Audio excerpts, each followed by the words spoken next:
refer to the prophets as spokespersons of the divine, spokespersons of God.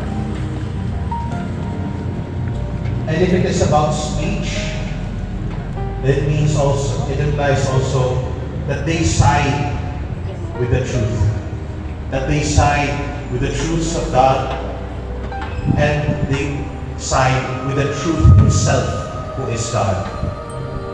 This is what we see in the first reading, when the Lord called Ezekiel among those exiles in Babylon.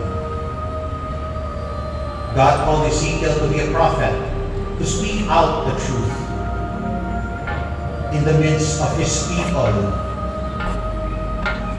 who might not always understand him, who might downright reject him, because as their carpenter in Nazareth, they know him as the Son of Man.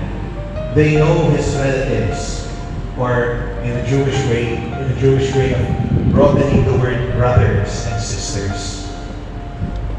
They know the Lord, and sometimes because they know someone, they sometimes stick to that, and they don't see that people can also change, hopefully for the better, not for the worse.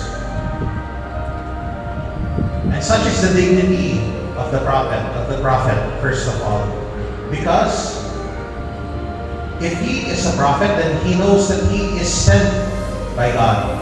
He knows he is sent to speak out what is true, to speak out what is just,